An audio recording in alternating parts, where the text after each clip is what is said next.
The eternal silence of these infinite spaces is reflected in the simulation of galactic colonization. If a spaceship travels at a speed similar to modern aircraft, approximately 30 kilometers per second, and with a conservative estimate of 100,000 years between sending ships from new colonies, nearly the entire galaxy can be colonized in less than 1 billion years. This speed is astonishing, given the galaxy's size. Many scientists estimate that colonization could occur in less than 50 million years, implying that a civilization slightly older than humanity on the other side of our galaxy would likely have colonies throughout the galaxy. But where are they? Why haven't our powerful telescopes detected any signs of extraterrestrial life?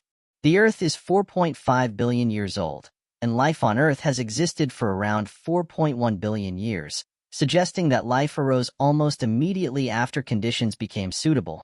Astrobiologists Dirk Schulze-Makuch and William Baines, in their analysis of Earth's life history, conclude that changes like oxygenic photosynthesis, eukaryotic cells, multicellularity, and tool-using intelligence would likely develop on any Earth-like planet given enough time.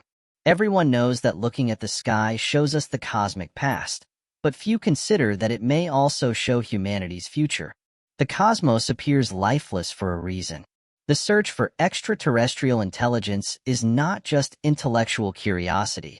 It offers a glimpse into humanity's future. Space flights were hard to monetize until the discovery of asteroid 16 Psyche, made of iron, nickel, and gold, valued at about $10 quadrillion near Mars's orbit. Economic benefits will accelerate space industry development and reduce flight technology costs, starting the true era of space colonization. Once we fly there for more than scientific interest, everything will change. When a civilization begins massive expansion and reaches a scale where it cannot be destroyed by local catastrophes like a meteorite, it becomes practically immortal. After a catastrophe hits one colony, others will return to try again. This will look like an expanding explosion of intelligent life in space. What could stop us? Astrophysicist Alexander Lyapunov, in his book, From the Big Bang to the Great Silence, discusses a problem he calls the most cursed paradox of our natural science. He concludes that humanity inevitably has only a few hundred years left at this rate of development. Our civilization's power will grow to such an extent that human activity will be noticeable from any corner of our galaxy and possibly beyond. There is no reason why intelligent life would not manifest itself on a galactic scale. This raises the question: if we are not unique, if life arises on billions of planets throughout the cosmos as soon as conditions are right, why do we not observe any signs of super civilizations that appeared before us? Any slightest manifestation, even a signal from the farthest reaches of space, should be detectable. A developed civilization might have a powerful beacon, a signal source at least for communication with its colonies on other planets. Even such a manifestation could be considered a cosmic miracle, yet there are no miracles. The high probability is that civilizations perish before they manage to create a colony and spread beyond their point of origin. Of course, the universe is too vast for all civilizations to perish, which seems highly unlikely. Thus, it suggests that the demise of different civilizations likely occurs for one universal reason. It is in our best interest to find out in advance what this universal cause is. In 1896, Herbert Wells published an article titled The Martian Mind, at a time when many people believed that life existed on Mars. In his article, Wells speculated that if life on Mars did indeed exist and evolve, Martians would differ significantly from Earthlings both in appearance and function. These differences might be so significant that they would surpass all our imagined conceptions. When pondering aliens, I often marvel at how limited our imagination is. We believe we can conceive of any abstractions, but in reality, our ideas are often confined to our experiences and their variations. Everything we can imagine is usually in some way related to our experience. Therefore, aliens in our imagination often resemble ourselves. British philosopher John Locke asserted that there is nothing in the mind that was not previously in the senses. Barlow's Guide to Extraterrestrials is a science fiction guidebook published in 1979 by artists Wayne Barlow and Jack Sager. This guide includes illustrations of alien beings from a multitude of different science fiction works such as Dune, Jupiter Theft, The Space Beagle, and others. It vividly demonstrates how Earthlings envision extraterrestrial life. Despite all theories and stories, we still have no reliable evidence of contact with alien life. All animals, fish, plants, and bacteria we know of are products of Earth, and to date, there is no evidence to the contrary. Therefore, all our ideas about aliens are purely speculative, which is why we continue to turn to science fiction to imagine what extraterrestrial beings might look like. Howard Phillips Lovecraft, whose name is known to every literature enthusiast, was frustrated by the stereotypical and banal depictions of aliens in science fiction works.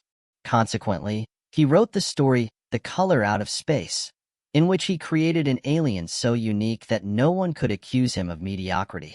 In this story, which Lovecraft called his favorite, the reader cannot understand the motives of the cosmic visitor, nor whether it has emotions or intelligence. We cannot even say for sure if this being is singular or multiple, or if it is a being at all. Lovecraft depicts the extraterrestrial visitor as a radiant entity distinguished by the fact that it emits a color unknown on Earth, a color with no counterparts in our known color spectrum. The reader is required to imagine a color that no one has ever seen. From a scientific standpoint, this might seem naive, but Lovecraft raises an important issue, a serious scientific question that many researchers have explored. If we encounter aliens, will we even be able to comprehend what we are seeing?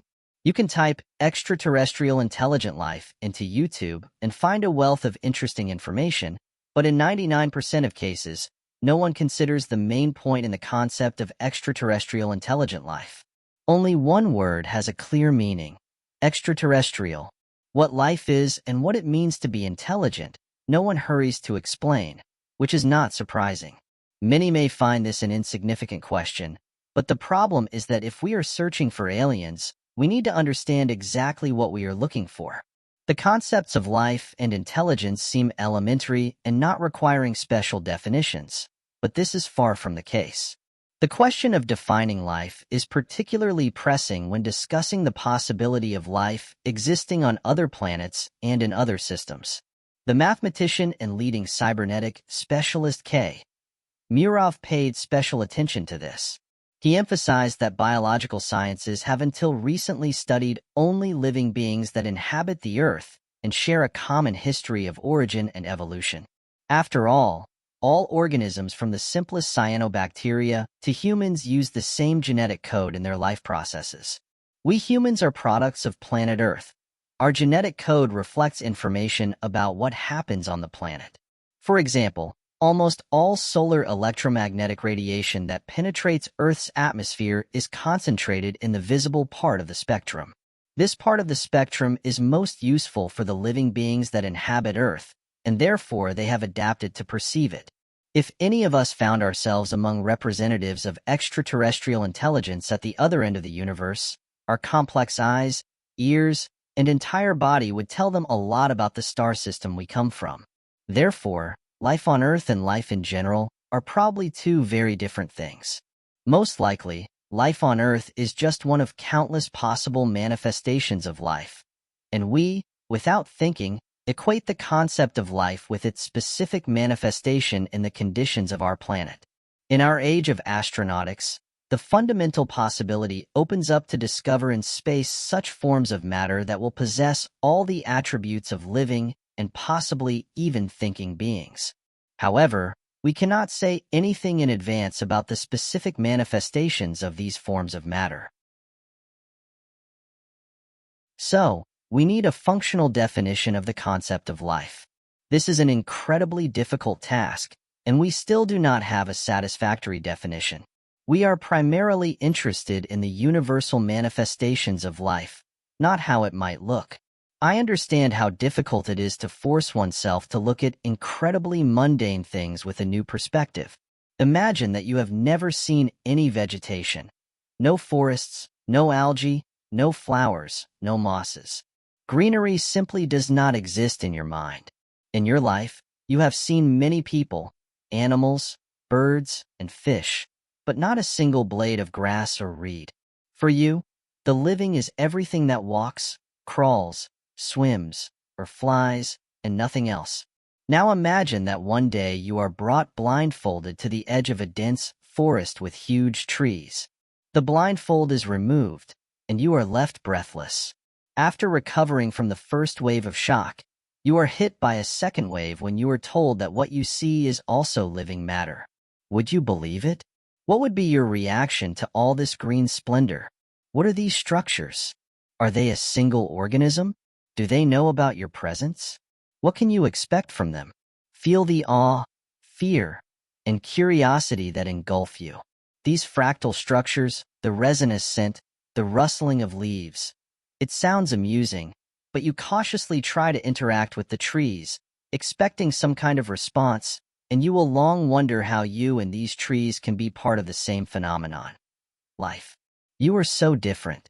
If even on Earth the manifestations of life are so distinct from one another, what might await us in space? As early as the 1970s, Shklovsky realized that the problem of searching for extraterrestrials is not only a task for astronomy and astronautics, but also a matter of developing our thinking.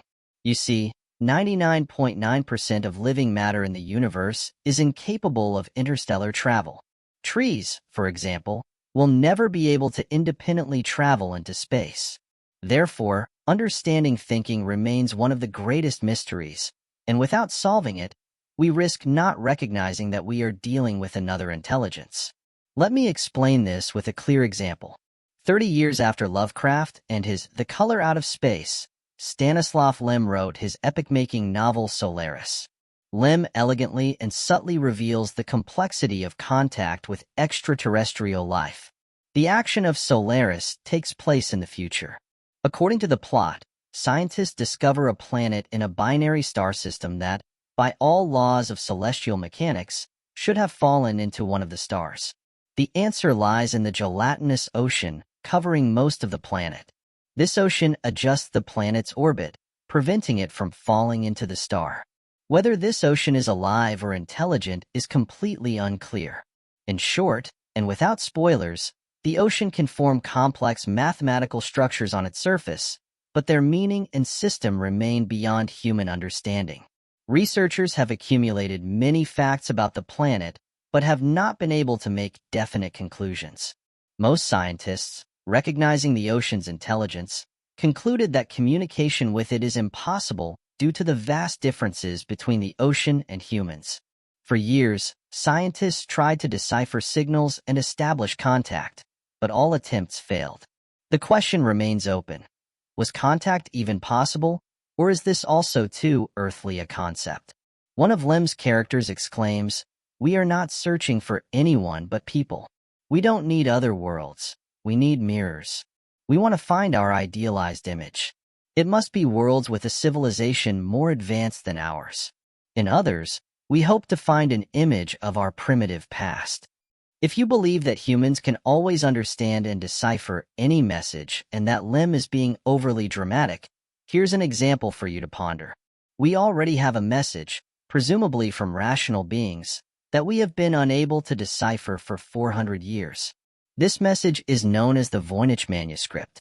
The manuscript is written by an unknown author in an unknown language using an unknown alphabet. Such writing is not found anywhere else on the planet.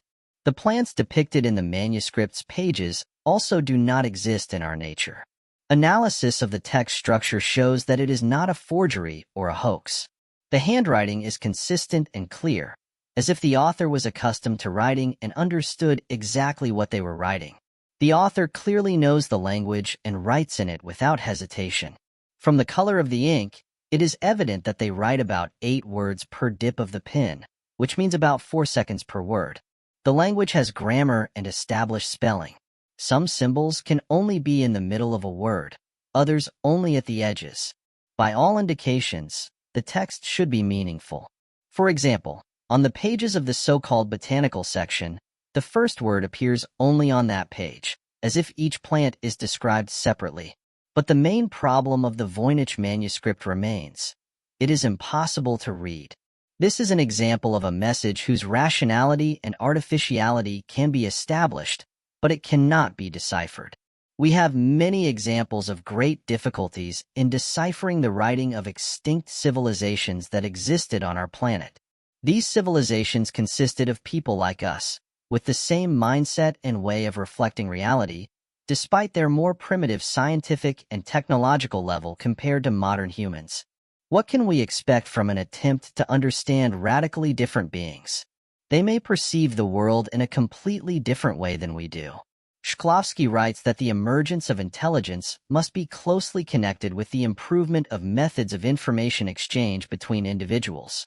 For the history of the emergence of intelligent life on Earth, the appearance of language was crucial. Sound became a means of regulating social behavior within the community, which was of great importance for social evolution. But can we assume that this process is universal for the evolution of life throughout the universe? Probably not. In different conditions, the means of transmitting information could be not sounds, but, say, optical or even magnetic signals.